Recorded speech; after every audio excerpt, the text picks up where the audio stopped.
أنا وحالي هذا أحمد كتاب عبدي وحان كميدا odayaasha Tarbaj waxaan rabaa inaan kaga tacsiyo geerida maamada ku timid oo maamada oon ku dhimatay oo maansa aad baan ugu xunahay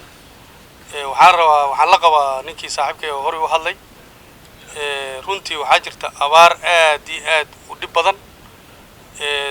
dadka reer Tarbaj khaasaan xoolii waa ka soo guureen dhib fara badan ahaya maatadii iyo dadkii kala ku helay magaalooyinka yaryaraay runtii waxaa taala khatar aad iyo aad u fara badan ku soo fool haysa macluula ku soo foor haysa dadkii gaajaba ay u biixayaan wax ka warqabana ma leh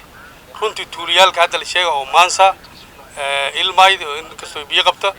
iyo tuulooyinka ka koreeya oo buurmiyow digdiga ogoraala matqana kaba duulo gunaana tuulooyinkaas kulli waxa ka jira dhib aad iyo aad u fara badan waxa ka jirta abaar baan xoolii waa ka guureen dadkii da'da ah oo meesha ku heray ilmihii yaryaraay iyo dadweyne kulli waxa haysa macluula haysa waxaynu u dhamaanayeen gaaji oon runtii dawladii county government iyo national government wax ay ka qabteen male abaaraha iyo waxas oon fara badan meesha ka jira waxaanu maqlay ninkii MP-ga xogo labado gaari wax diriyaan maqlay kuwaasna dadku ma filna runtii waxaan dhihi lahay dawladda county government waa gaabisi runtii waxay mas'uul ka ah wadanka dadka jooga waxa mas'uul ka ah dawladda waxay dawladda meesha u joogtaa inay dadka naftooda maalkooda caafimaadkooda inay ilaalisay dawladda meesha joogta wax kale oo u joogta male runtii wax la xisaabtama male dawladdi waxaan maqlay lacag badan inay soo gashay county oo waliba abaaraha lacag aad iyo aad u fara badan oo gaajooyinka lacag aad iyo aad u fara badan ay soo galaan markii daawooyinka lacag aad iyo aad u fara badan ay dawladda soo galaan tii iideed meel ay jirta anima aqaan waxa yeelo wajeer waa masiibo oo abaaru masiibo taala oo masiibo imaaday wax ka qabanaan uma jeedno waxaan maqlay inay gawaari la keenay wajeer oo gawaari cusuban oo looga talagalay biyaha in la keenay waa la keenay mugi meel ay wax geeyaan anaga ma naqaan runtii wajeer saan biyo u dhaxdayni waa ka wayni أنا وحنا أركي هيا إن دولة أي متقنا كجابس أرميهدي مركب ورا برساب كورا وعالي يري شغادي وودي واي نيجي أساكو حقين كيسا لو داري وعن كفرين إسبدل آد فربض إسبدل كأساك وما هاينا دولة هرب وكسي ترصدي عرض واسع حماتي أنا وعليه ونشجع دولة national government أما county government وسوسر مدحوينا ودن كأور ومجاي كنجاتا إن أي وجار كجرت مصيبة oo ka jirta abaar dadka ay gaajo u biixayaan oon ay u biixayaan wax dansarana ay jirin waxaan dhihi lahaa dadkaas gurmad halala soo gaara waa laga gaabay waqtigeedii aad iyo aad ay dadkaas u rafaadsan yihiin qofkan hadda dhintay kaliya ma dad badan jidka ku soo jiro dhamaanay oo xoolay ka guureen wax mataqaana garab way haystaan ay jirin waxa lagu dhahay tuulooyinka asage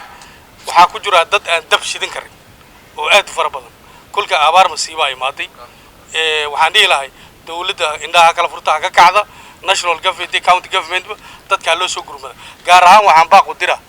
dadkii la soo doortay oo MP-yaalkii iyo county rep-yaalkii iyo governor waradadkiina ka warqabtiin ilaahay ka cabsada mas'uuliyadda la saaray maanta idinka ay saaran tahay dadkii way biixayaan qofku hadaas dhintana idinka mas'uuliyadda ay saaran tahay waxaan idin dhihi lahaa mas'uuliyadiina ka soo baxa dadka gargaar la soo gaara dawladaha gargaar weydii dadka deeqda bixiyana gargaar weydii dadku ay biixayaan magacaygu waa Jibriil Cabdullaahi waxaan ahay nin reer wajeer ikhwaana fillah waxaan rabaa arrin yar oo dhacday shalay ka dhacday meel la yiraahdo maansa oo dhacda deegaan baarlamaanka Tarbaja in qof haweeney as uga dhintay harraad ama oon nin walba saas u yaqaana waxaad ogsoontihiin waxaan leenahay dawlad ismaamul dawlad goboleed wajeer county government la dhaha oo soo gashay 12 bilood 9.4 billion budget 9 bilyan iyo 400 milyan adduun lacageed oo dhan soo gala county-ga wajeer 12 bilood oo kasta waxa la yaab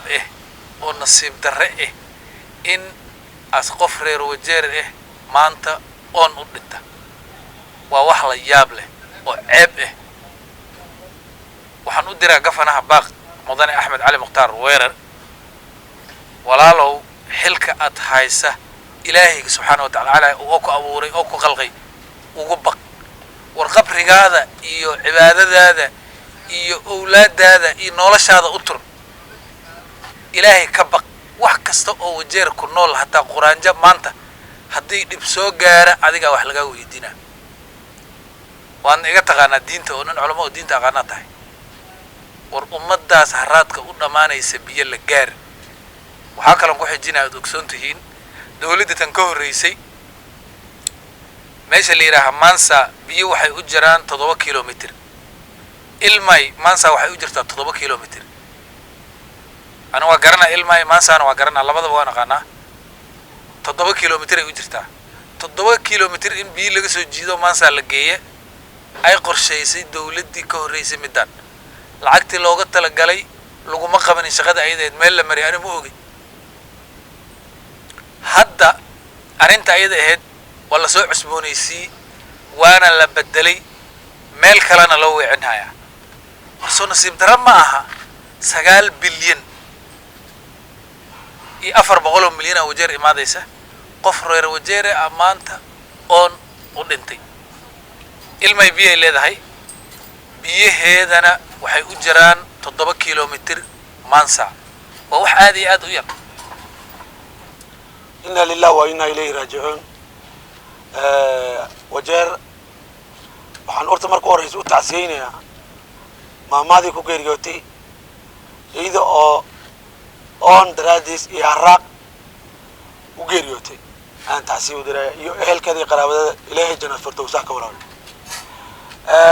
haddii usoo gudugala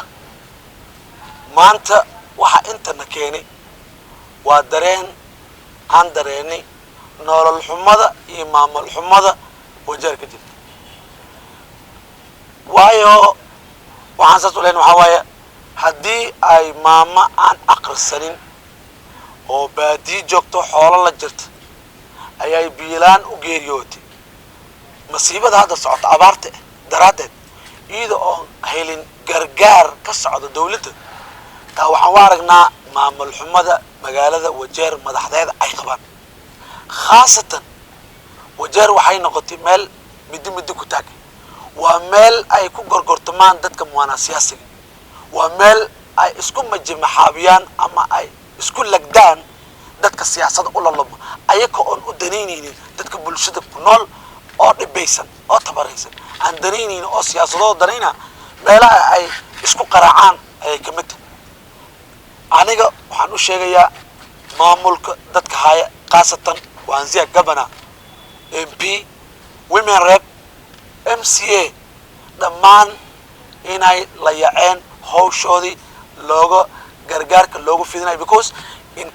national government and even in the county government there is what is called disaster management team and every time when such kind of disaster comes there is a plan in place. There is what is called a certain allocation for affirmative action for certain kind of drought. When a drought comes, they should be having plan in place, at the same time budget in place. We are seeing, or we are here to prove that there is no plan in place for disaster management in Wajir County. Those who are taking the resources are channeling to the wrong direction. Why we are saying that is because if we are receiving some death, imagine death because of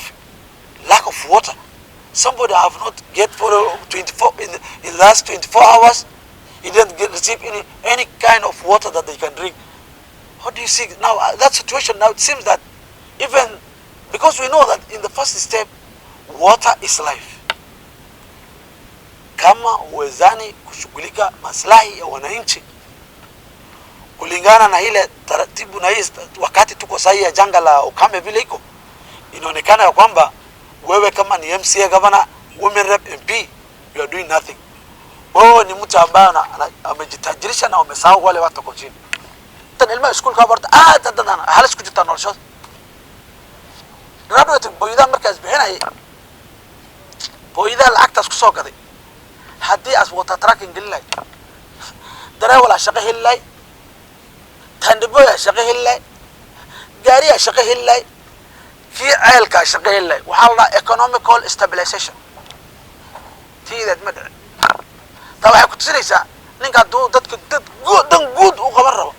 iyo dan shaksi hadduu qaban rabo way kala tago dhaqdhaqaaqiisa laga fahma axmed cali mukhtaar wuxuu marka iyada ku fikiraya dan shaksi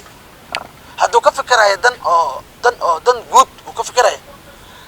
wuxuu ka fikiri lahay sidii dhaqaalaha uu kusoo geli lahay wajeer oo ay u heli lahaayeen ninka dareewalka shaqo u heli lahay taandhibooyka shaqo u heli lahay kii taayirka banjir lahay shaqo u helaa kii oo makanika jooga shaqo u helaa gaariga shaqo u helaa ninka iskalahayn shaqo u helaa 7 qafaa meesha ka shaqo geli xaq u dhig kii booyada meesha looga shubo biyaha shaqo u helaa kii qaadanay waa loo fududaynaa nolosha marka biyaha si wanaagsan oo raqiis ku helaa maamulka marka wuu isdabamaray hadduu isdabamaray marka waxaa imaaday in la isku qasmo ay dhimasho imaado أنا وحن أشجعه ولي بهذا نينك أسكني قرأت كمان متكان كلو أسكني ما قعيس الله هبل somebody جدي ما قد ماذا يوسف جدي ونين impeachment لو قال نين impeachment I count government أو مسق لما بقول لك شيء أيابا أو count السيمبل أي بحيان نينك أسجع يا عندنا مش إيده مركز أو هذا الله عذاب بيه وحصار أنا محمد أبى سنة أو بشرط طبعا أو شري سنة هذا لما شد بيلان تكسر درست وجر هنا بنينك وزير كوا ماشى لكن وحمد عركبة نين أو بالدولة دول أي شقة بحس أيات بالنولش أو مرك هرب حتى شقة الصين حتى حولا يوحنا مرك الصين حولي لما شيء كبيح وين أبارة كبيح وين عند الله صوص صار وعلى صوص جلي دنك بيه ما أنت ما بكسر بيروحوا ملينا الماء جزيز كتاينا دمان دولان aad ku qasban tahay nin oo gafanaaga wajeer axmed cali mukhtaar inay si degdeg ah loo helo biyo maansa haddii loo heli waayo waxaan ogaanaynaa ina aas nin ka fikiraa dadkiisii soo doortay oo kuraxsi oo muslimiin tahay haddaad wax kale u dareemi waysataa inay dad muslim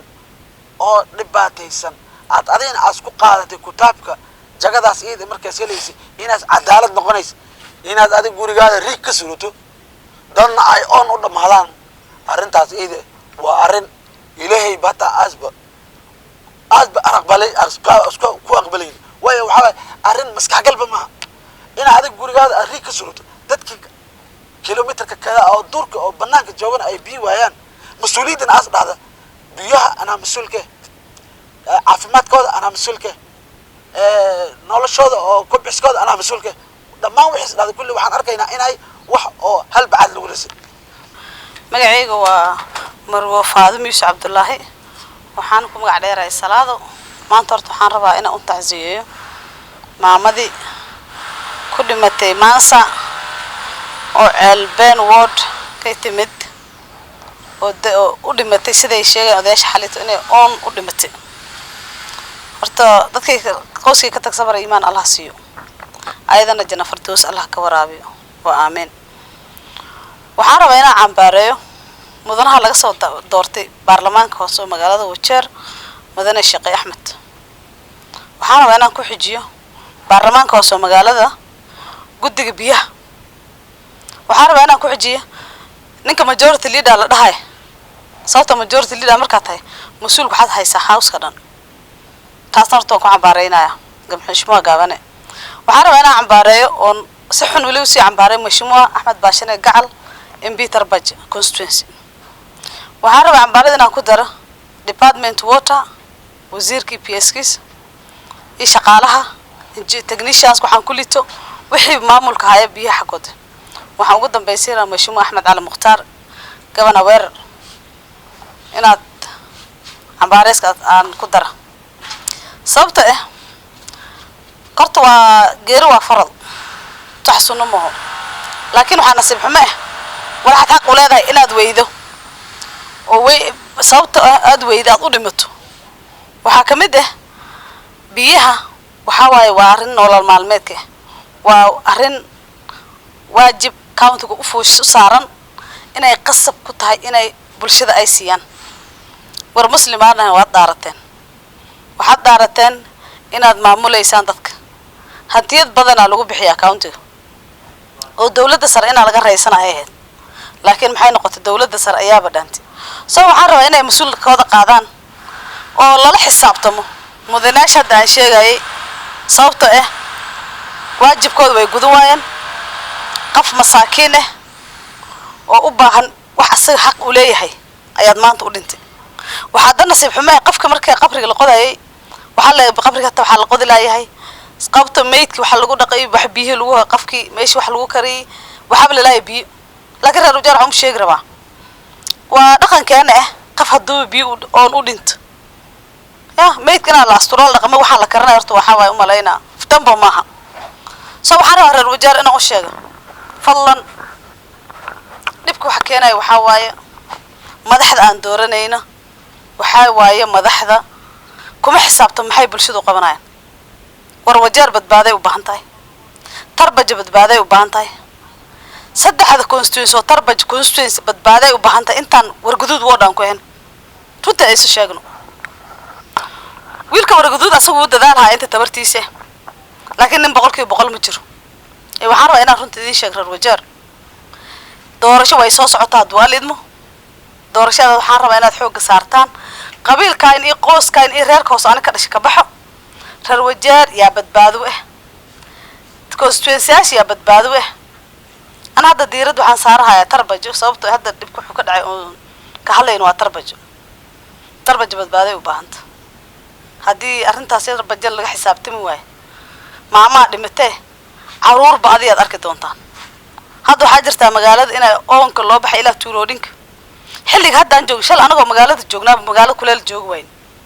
su-aal shal waxaan isweydiin anagoo badan oo maamuudhin ah waryaade maanta masaqiir baa meel lagu gubi xilliga wajeer saas ka dhacdaa jirtay oo caaradii iyo qorotadii geedaha fushatay soo daadatay shal xilliga saas ay ahayd waxaa waayan ilaahay roob nooma waynin laakiin ilaahay roob wuxuu noogu diiday annaga xasidnimada aan iskugu jirno kale ee wajeerow doorashaa bilaaban haysa dadka badan ninkii shaqeynaya shaqo ku soo tagahaya ninkii kale haddaan kusii jiro asaga istaa si isu baangeynay laakiin waxaan rabaa inaad xisaabtantaan oo xaaladda wajeer ay ku sugan tahay tarbaja ay ku sugan tahay inaa iska bedel laga keeno haddii laga keeni waayo umad badan oo oon lala duugi waayna oo meydkood hataa si loo astur laqaan waayna soo baxays abaar way imaaday waa dhabti markaan su'aashu waxay taagan maxoolay baa biisini mise bulshadii labada way tiqdaa laakiin maamul xumo darteed musuqmaasuq darteed ayay magaalada u dhiman haysaa dhawaan waxaad arki doontaa tarbajo constituency ka baxday oo location ku soo noqotay